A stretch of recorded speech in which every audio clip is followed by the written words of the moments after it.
सुप्रभात प्यारे बच्चों, आज की कक्षा में आपका स्वागत है और मैं उपेंद्र आज हिंदी के तीसरे पाठ व्याकरण को पढ़ाने जा रहा हूं, जिसका नाम है अर्थ के आधार पर वाक्य भेद। लेकिन मैं आपको अर्थ के आधार पर वाक्य भेद पढ़ाने से पहले आपको यही बताना चाहता हूं कि वाक्य होता क्या है। वाक्य क्या है? वाक्य है शब्दों का सार्थक एवं व्यवस्थित समूह वाक्य कहलाता है। यानी एक ऐसे शब्द जो एक साथ क्रम में जुड़े होते हैं और उनका एक अर्थ होता है सार्थक, अर्थात अर्थ सहित। इसका मतलब है कि शब्दों का सार्थक एवं व्यवस्थित समूह ही हमारा वाक्य कहलाता है। जैसे रमेश घर जा रहा है। अगर मैं यहाँ इनके क्रम उठाकर एक दूसरे के चेंज कर दूं, मैं इसे यहाँ कर दूं, इसे यहाँ कर दूं और ये यहाँ कर दूं और ये यहाँ कर दूं, तो शायद ये वाक्य आपके हिसाब से गलत होगा। ये मेरे हिसाब से भी गलत होगा और व्याकरण के हिसाब से भी गलत होगा। प्यारे बच्चों, वाक्य के समझने के लिए आपको इसके पहले अंग भी समझने होंगे। क्यों? क्योंकि अंग हर भाग को पूरा करते हैं। वाक्य के अंग हैं दो। वाक्य के दो अंग कौन कौन से हैं? नंबर 1 उद्देश्य और नंबर 2 विधेय। उद्देश्य और विधेय वाक्य के दो अंग होते हैं। आइए जानते हैं क्या है हमारा उद्देश्य। उद्देश्य है वाक्य में जिसके बारे में कुछ कहा जाता है, अर्थात जिसके बारे में भी हम कुछ कहते हैं, वही हमारा क्या होता है? उद्देश्य होता है। उसके बाद जो विधेय होता है, उद्देश्य के बारे में जो कहा जाता है, उसे हम क्या कहते हैं? विधेय। जैसे कोई वाक्य है, आपने उसमें देखा होगा कि उसमें कर्ता प्रारंभ में होता है। रमेश खेल रहा है। रमेश खेल रहा है का मतलब है हमने बात रमेश के बारे में की, तो जिसके बारे में कुछ कहा जाए वही हमारा क्या हुआ? उद्देश्य। फिर उसके बाद ही वो खेल रहा है। अब रमेश के बारे में बात हुई थी कि खेल रहा है, यानी कि उद्देश्य के बारे में वो कहा गया है कि वो खेल रहा है, वही हमारा क्या बनेगा? विधेय। प्यारे बच्चों, इन अंगों के साथ साथ आपको उदाहरण देखिए। अगला उदाहरण है बच्चे मैदान में खेल रहे हैं। यानी आपने देखा कि यहाँ लिखा हुआ है बच्चे मैदान में खेल रहे हैं। बात हुई यहाँ बच्चों के बारे में। जब यहाँ बात बच्चों के बारे में हुई है तो वो हमारा हुआ उद्देश्य। उनके बारे में बात क्या हुई है कि वे मैदान में खेल रहे हैं, ये हमारा हुआ विधेय। उद्देश्य और विधेय मिलकर ही एक वाक्य का निर्माण करते हैं। उसके बाद आइए वाक्य के भेद के बारे में जानें। वाक्य के आपके दो भेद हैं। वाक्य के भेदों के अंतर्गत रचना के आधार पर वाक्य के भेद है नंबर 1, और अर्थ के आधार पर है वाक्य के भेद। यानी कि वाक्य के जो दो भेद हैं उनके भी फिर आगे उपभेद माने जाते हैं। रचना के आधार पर वाक्य के जो उपभेद आएंगे वो है सरल, संयुक्त और मिश्र। 3 उपभेद माने जाते हैं। और जो अर्थ के आधार पर वाक्य में भेद है उसमें 8 उपभेद माने जाते हैं। लेकिन कक्षा 9 के अंतर्गत हमारे रचना के आधार पर वाक्य भेद नहीं आते, क्योंकि रचना के आधार पर वाक्य भेद कक्षा 10 के अंतर्गत प्रयोग किए जाते हैं। आज हम केवल अर्थ के आधार पर वाक्य के 8 भेद पढ़ेंगे। आइए शुरू करते हैं इसका। हमारा भेद अर्थ के आधार पर वाक्य के 8 भेद, जिसके अंतर्गत हमारा पहला है विधानवाचक वाक्य।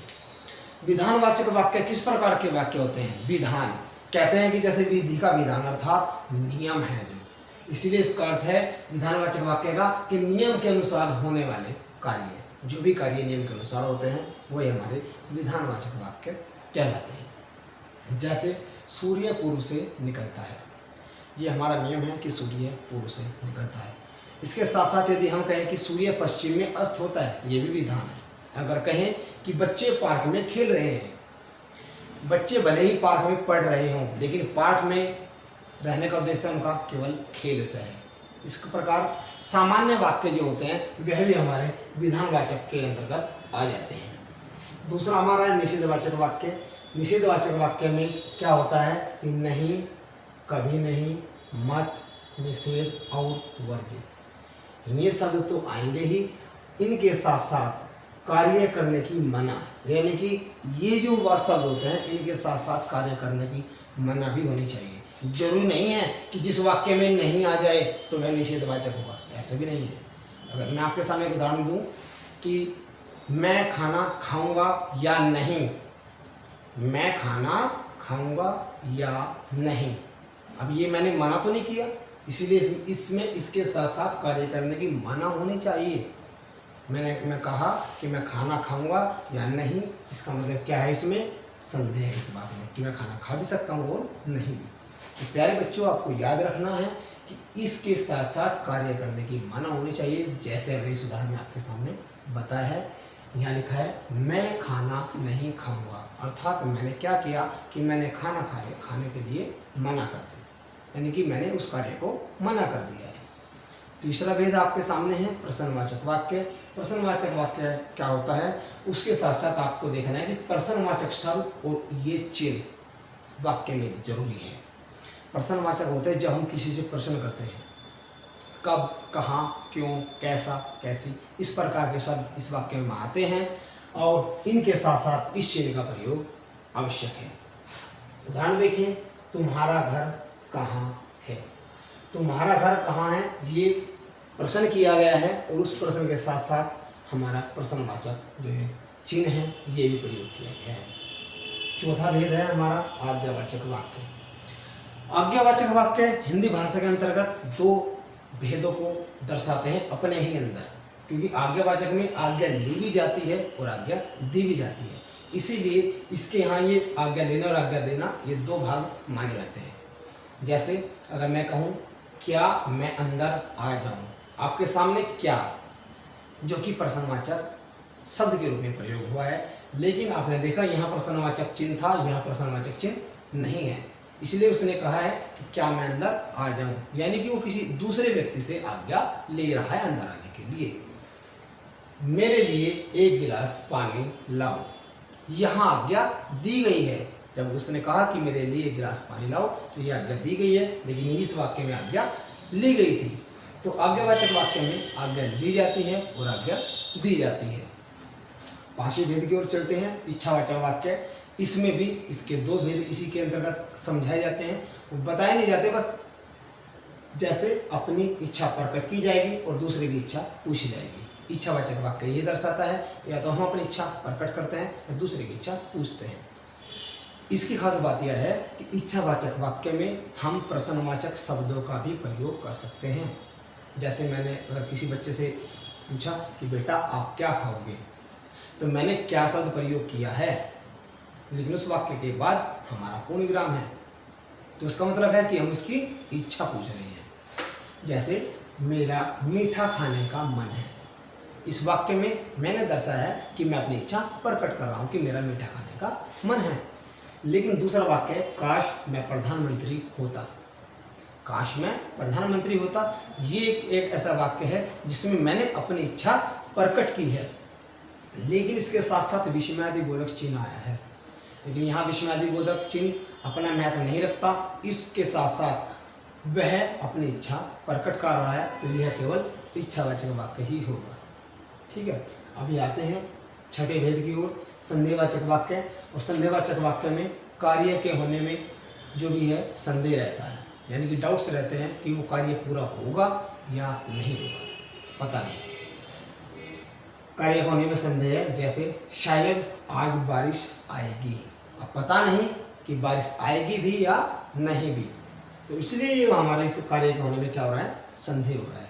और उसके लिए विशेष बात यह है कि इसमें शायद, हो सकता है, पता नहीं, संभवतः, लगता है इत्यादि शब्द आते हैं। 101% श्योर हूँ मैं कि ये शब्द आते हैं, लेकिन कभी कभी ऐसा हो सकता है कि ये शब्द ना हो, लेकिन अगर कार्य करने में कोई संदेह हो रहा है तो वह इन शब्दों के अलावा भी संदेहवाचक वाक्य में जा सकता है। जैसे बारिश आएगी या नहीं, देखो इस वाक्य में मैंने यहाँ कोई भी शब्द नहीं आया है, मैंने कहा बारिश आएगी या नहीं, तो इसमें क्या है, हमारा संदेह, क्योंकि इस बारिश आने का हमें क्या है, पता नहीं है, लेकिन ये वर्ड वहाँ नहीं आया, यानी ये शब्दों का प्रयोग मैंने प्रयोग नहीं किया है। उसके बाद 7वां नंबर है संकेतवाचक वाक्य। संकेतवाचक वाक्य में क्या होता है कि उसमें कार्य, कारण और परिणाम कोई ना कोई कार्य भी होता है, जिसके पीछे कोई ना कोई कारण होता है और फिर उसका बाद में परिणाम भी होता है। विशेष बात यह है कि इसमें तो, वरना, अन्यथा, ताकि ये शब्द आते हैं और सबसे ज़्यादा जो शब्द होता है वो तो, जो तो लिखा हुआ है ये वाक्य के बीच में हमेशा, ये सारे के सारे जितने भी शब्द आते हैं ये दो वाक्य के बीच में, जहाँ कार्य हो और कारण होता है उनके बीच में इन शब्दों को आना आवश्यक होता है।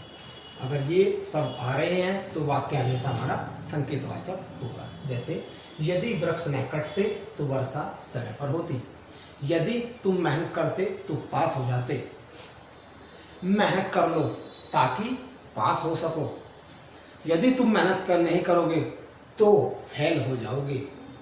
इस प्रकार के वाक्य संकेतवाचक वाक्य के अंतर्गत आते हैं। प्यारे बच्चों, अब इस पाठ का अंतिम भेद है विषमादिवाचक वाक्य। विषमादिवाचक वाक्य के अंतर्गत सुख, दुख, घृणा, चेतावनी व तिरस्कार का भाव होना आवश्यक होता है और इसके साथ ये चिन्ह भी होता है। चिन्ह मैंने यहाँ भी बताया था, लेकिन यहाँ उसमें इच्छा प्रकट की गई थी। इस वाक्य में इच्छा प्रकट नहीं की जाती। इस वाक्य में केवल इस चिन्ह के साथ साथ इन भावों का होना दर्शाया जाता है। देखिए कैसे है, शाबाश तुम जीत गए। ये क्या है, शाबाश। एकदम से उन्हें खुशी हुई तो ये क्या, उन्होंने क्या दी, शाबाशी दी। जैसे अरे कितना बड़ा सांप, ये क्या हुआ कि उन्हें एकदम से आश्चर्य हुआ है। या इसके अलावा दुख की बात है, हाय, और फिर ये विषमादिबोधक चिन्ह, उसके आगे लिखा है हाय बेचारे का हाथ कट गया। तो ये क्या है, दुख की बात है। घृणा की बात आपने देखा है, आपने देखा होगा कहीं गंदगी होती है तो हम कहते हैं छी छी कितनी गंदी है। या फिर कोई जो बच्चा होता है वो गंदा बच्चा होता है, जो बातचीत नहीं करता, जिसका व्यवहार अच्छा नहीं होता, या फिर जिसके कपड़े अच्छे नहीं होते, हम तो उससे घृणा करते हैं कि छी छी कितना गंदा बच्चा है। इसका मतलब है हमारे मन में उसके प्रति घृणा का भाव होता है। यदि हम किसी को चेतावनी दें, सावधान आगे बिजली है या आगे खतरा है, ऐसे ही तिरस्कार की भावना, यदि हम किसी को धिक्कारना चाहते हैं तो हम उसमें कहते हैं धिक या धत, तुम इस कक्षा में बैठने लायक नहीं हो, तो हमने उसका क्या कर दिया, तिरस्कार, यानी कि उसका अपमान कर दिया। प्यारे बच्चों, इस पाठ के अंतर्गत आपने देखा कि अर्थ के आधार पर आपको केवल वाक्य का अर्थ समझना है और उस अर्थ समझने के साथ साथ आपको अर्थ के आधार पर ये वाक्य के 8 भेद जो हैं आज मैंने समझाए हैं। मुझे उम्मीद है कि सभी बच्चों ने बहुत मेहनत करके ये चीज़ याद कर ली होगी और सभी बच्चे से बहुत अच्छी तरीके से पढ़ेंगे, समझेंगे और याद करेंगे। आज की इस वीडियो के लिए इतना ही, धन्यवाद। प्यारे बच्चों, सुप्रभात। आज की कक्षा में आपका स्वागत है और आज हम हिंदी व्याकरण के अंतर्गत पाठ 4 अलंकार का वर्णन करेंगे।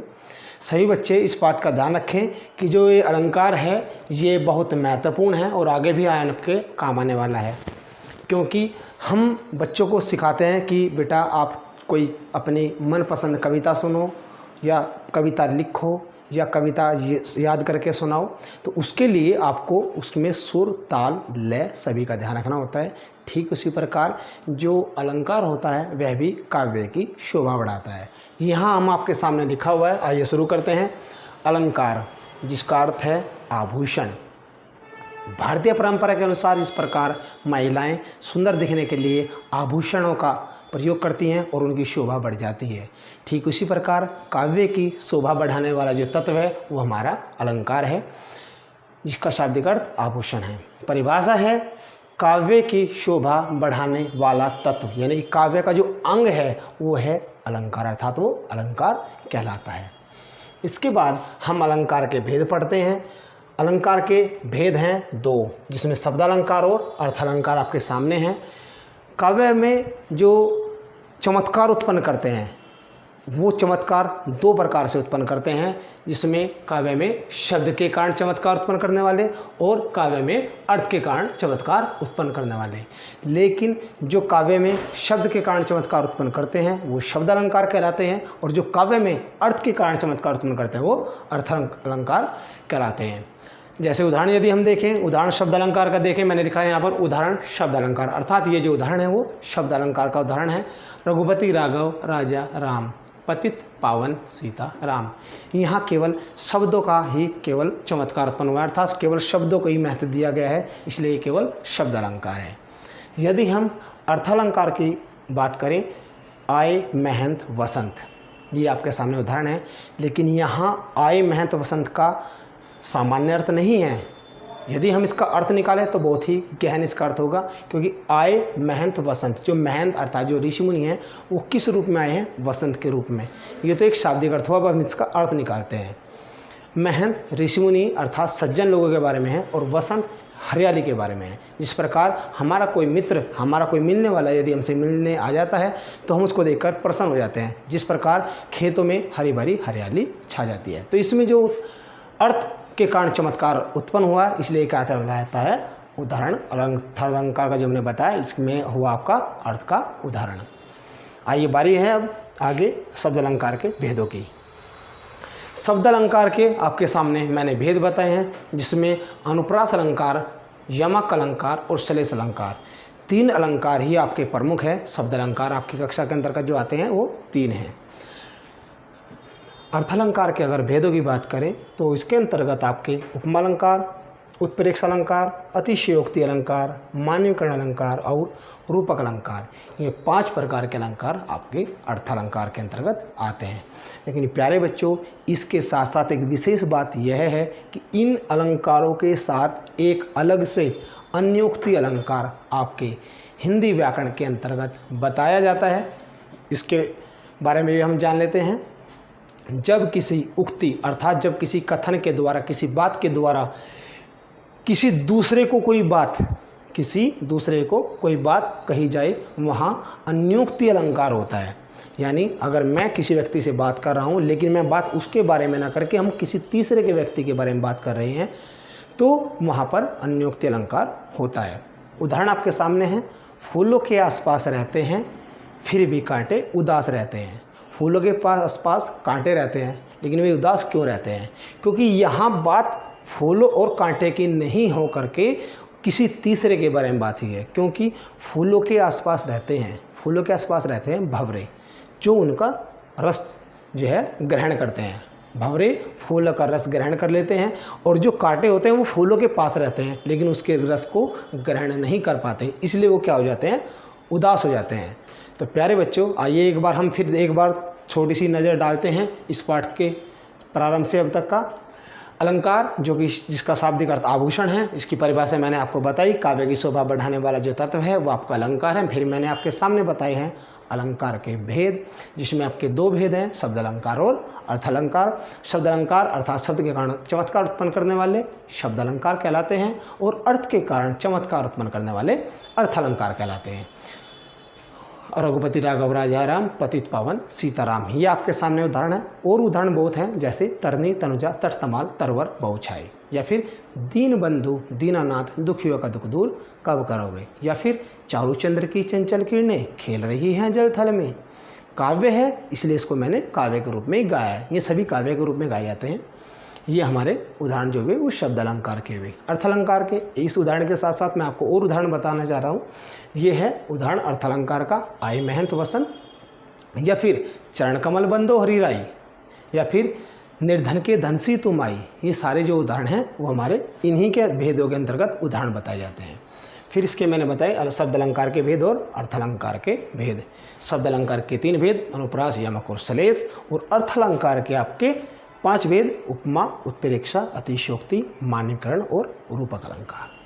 फिर मैंने बताया आपको विशेष चीज़, जो कि आपकी अन्योक्ति अलंकार के बारे में बताया है, जिसमें जब बात किसी एक उक्ति किसी दूसरे व्यक्ति के बारे में बताई जाती है, अर्थात किसी अन्य के बारे में जब कोई बात बताई जाए तो वहाँ अन्योक्ति अलंकार होता है। फूलों के आसपास रहते हैं फिर भी कांटे उदास रहते हैं, ये मैंने आपके सामने उदाहरण दिया। तो प्यारे बच्चों, आगे की वीडियो में हम इन भेदों का पूर्ण रूप से वर्णन पढ़ेंगे। मैं इनकी व्याख्या अगली वीडियो में बताऊंगा। तब तक के लिए धन्यवाद।